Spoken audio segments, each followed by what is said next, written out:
Welcome back to page 121. Today we're going to take a look at Module D2, Shrine of the Kuo-Toans.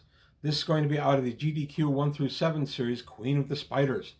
Mostly because my copy of Modules D1 and D2, which were the 1981 reprint, went off to college with my son. They came home, but we haven't found them yet. He's got them. They're just mixed in with some of his other books. So we'll find them soon. But today I'm going to take a look at the Queen of the Spiders, D2, Shrine of the Kuo-Toans. Also, just a quick note, subscribers, yes, please. Channel is growing, but it's slowed a little bit, so I'd like to continue the channel, keep it growing. I want to be able to continue doing these videos, and I can only do that if the channel keeps growing. Also, if you want to take a look at the Patreon, if there's anything you can do to help out there, I am offering rewards through Patreon now, so please take a look at that. Please take a look on Patreon. I have a free poll going as to what other games that you would want to see on the channel. And these are games that I have access to and that I've run. They don't necessarily have to be ones I've run, but they have to be something I have access to or can easily get in order to assess it and take a look at it. Battletech right now is the front runner. I love Battletech. I played Battletech for many, many years. I'd be happy to introduce some Battletech videos on the channel. Let me know your thoughts on that. Also, Champions is a strong contender. I need to know a little bit more love for Champions. I tried Champions early on the channel, and I didn't get a lot of love for it. So please take a look at that and let me know your thoughts. You can also put comments and let me know what you'd like to see. And now for the commercial, back to the important stuff. Module D2, Shrine of the Kuo-Toans, today on page 121. Okay, Module D2. And we're going to be taking a look at the Shrine of the Kuo-Toans. I'm going to make a confession early on this one, and it may make you want to turn the video off. And that's entirely up to you. But here's my confession. You ready? This is my least favorite of this series of modules and remains one of my least favorite modules of all time. I don't care for this module, and the reason I don't is it just felt like it was slapped in here. It didn't feel, there's nothing that felt Underdark about it. There's nothing that felt peculiar to the Kuo-Toans. In my mind, it felt like a sultan's palace that was slapped together, put some fish dudes in it, and we published the module. It's just how it's always struck me. There's no real reason for your players to go here and risk the various risks being in the shrine. You don't get a lot of reward. You don't even have really a ton of risk. This one just never resonated with me. We're going to take a look at the shrine itself. There it is. The beautiful layout map of the shrine. It's all wide open. Your players can easily find themselves attacked from all sides once they go in and they violate some of the rules of the shrine here and there. But even at that, the opposition in here is much less than even the giant modules. And presumably, if your players have made it this far, they're stronger than they were when they ran the giant modules. So we're just going to take kind of a quick look at this one today. I read this one over twice before making this video because I really was trying to talk myself into the fact that I was wrong, that there's some good stuff in here. I've run this and I've played in it. Playing in it was definitely more fun for me. The DM who had us running through this did a pretty good job with it. He tried to make it feel more like exotic. He added some of his own touches, and he made it a little more menacing than the write-up does. Even the heavy-hitting Kuo-Toans really aren't a match for a 10th to 12th level party. So we get the journey to the shrine. We're going to start there, and then we use the random encounter tables, which are all in this booklet. Very nice booklet that came with this, by the way, the monster references and such, and nice little map of the area. And the neat thing here is we encounter a Kuo-Toan monitor who's just kind of ferrying you across a river, which is kind of neat. You have to pay him, and then he'll take you across. And then we meet some Svirfnebli. I have a hard time saying that, so I'm just going to call them deep gnomes. You meet deep gnomes. This is where I first encountered deep gnomes. I believe it's the first place that they were in AD&D. And I like deep gnomes a lot. Deep gnomes, of course, became a player character class in Unearthed Arcana. I've had a few wandering around my campaign over the years. I've always liked them as a good NPC. They're neutral. They live under the earth. They love to mine and precious gems and precious metals and things like that. And they're just nice NPCs. you can end up fighting with them because they are neutral, and if you go against what they need or try to steal their stuff, then yeah, they're going to oppose you. And to do that, they can do nasty things like call up big earth elementals or a Zorn. I like deep gnomes, I always have. I thought they were one of the best parts of this. But now we get to the Shrine of the Kuo-Toans. And we just kind of show up.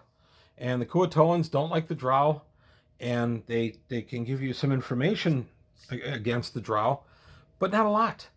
They don't add to you in any real way. They don't really do anything. There's no real reason to interact with this shrine. You can bypass this shrine through one of the tunnels and just keep going on to the Vault of the Drow. So I didn't understand what the point of this was. We have a big ziggurat there, which is think of a South American pyramid. That's a ziggurat. And we have various sections where we get to walk in, and whatever race we are, as long as we pay the proper fee, we get a little clamshell pass, and we can move about and do what we want in this altar. It felt to me like this was originally written as a Sultan's Palace, and then Gygax went ahead and repurposed it for the Kuo-Toa shrine. It never felt like it belonged with the others. D1 really gives you a nice flavor for being in the Underdark. D3, the Vault of the Drow, gives you a great feeling of oppression and tons of rock over your head.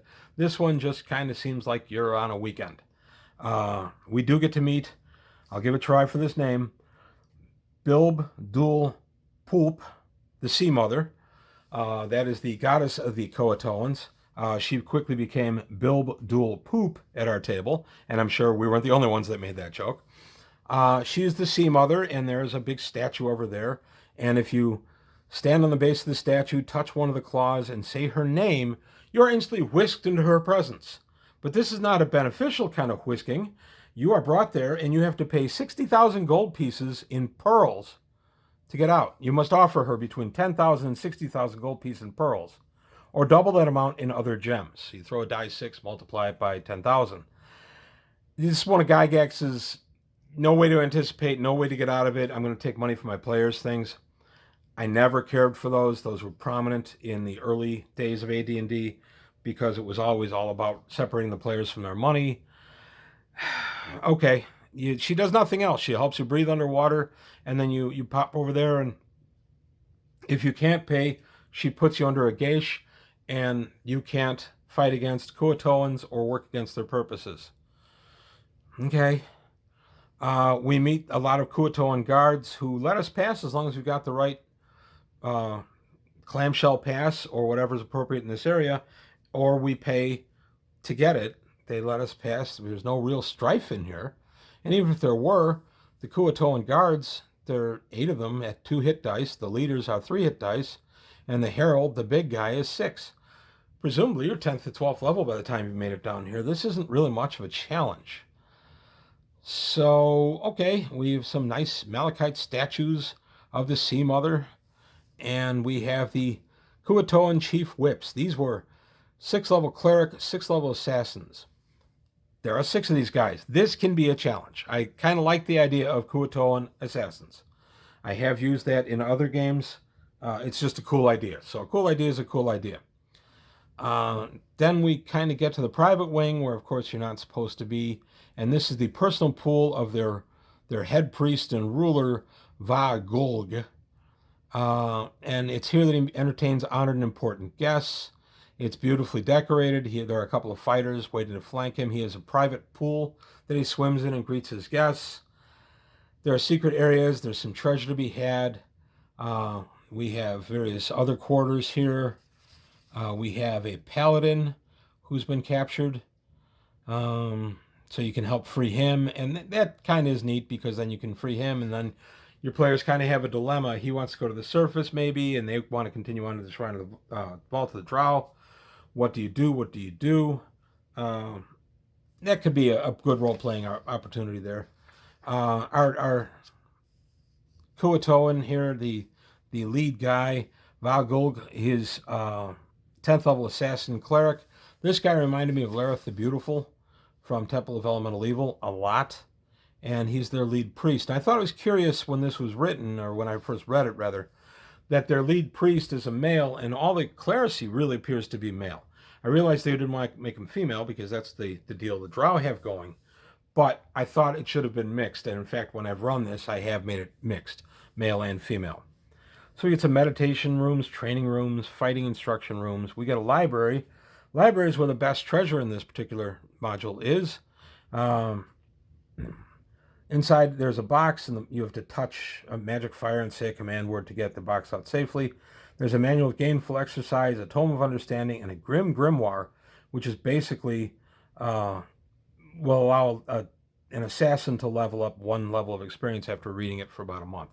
So that was kind of neat. We get the little breeding pool where the high-class Kuo-Toans go ahead and interbreed and create the little younglings. And here's their offerings pool, the fingerling pool. There's where the younglings are, the royal spawning pool. And you're kind of damp all the time. I didn't understand what this was supposed to be besides an exotic place that you stay while you're down in the vault. Maybe you've run it with an idea toward you make an alliance with the Kuo-Toans, but it says throughout the Kuo-Toans know that they are not a match for the Drow and really don't want to end up cross purposes with the Drow. So the entire purpose of this module kind of escaped me. And like I said, I read it twice before I went ahead and did this video. That's why there's been such a gap between when I did module D1 and this one, simply because I really wanted to digest it and make sure I wasn't missing something. And I've read this thing, and I've run it at least 3 times. I've been in it twice, and I've actually run it more than 3 times now that I think about it. And I, as I said, I recently reread it twice, and I still don't see the purpose of stopping here. You don't have to. You can bypass it. You don't gain any particular knowledge about the Drow or your mission. You don't gain any bonus or penalty for being here. It's just a place to be. So that's it. About the coolest encounter here is one of the rooms, close with a heavy door. You find a Drow female. She is Daranil of House Noquar. And she is being kept for sacrifice to the Kuo-Toans goddess. And you can free her, and then the first chance she gets, she'll betray you. But she can actually make a really interesting NPC encounter.